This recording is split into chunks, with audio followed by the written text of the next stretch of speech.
Servus ihr Leute. Ja, dritter Teil mit dem Wohnwagen durch Schottland. Wir sind auf unserem nächsten Trip von Edinburgh auf Stirling gefahren und erfragen euch vielleicht jetzt, warum gerade Stirling. Stirling ist nur 60 Kilometer entfernt und hat aber wahnsinnig viel Anschlüsse und Burgen zu bieten und das hat uns halt wahnsinnig interessiert. Alles andere noch im Intro.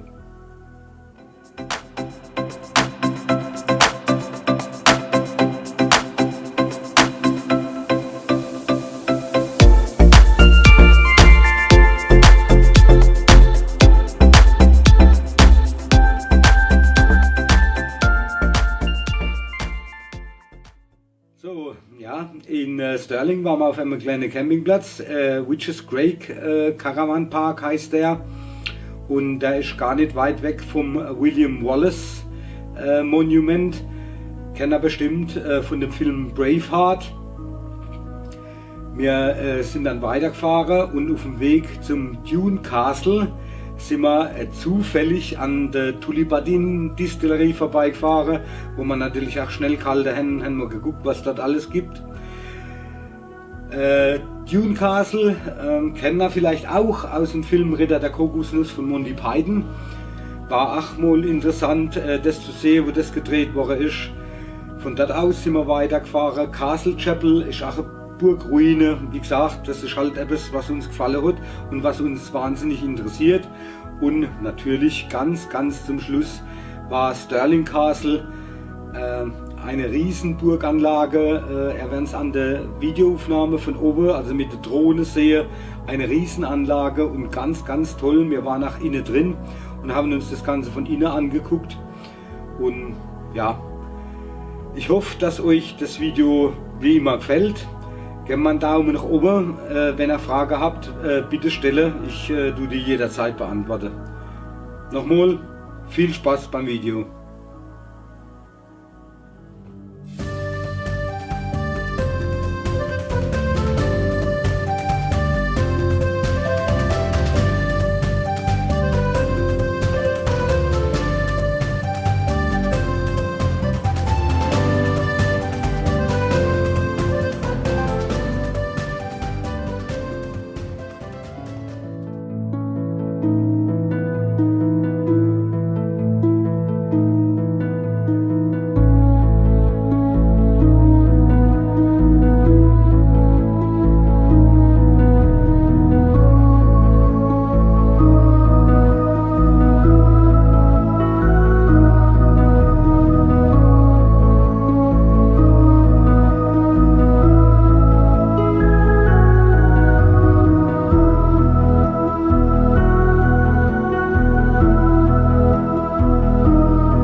den ganzen Monuments und Schlösser habe ich echt jetzt einen Whisky verdient.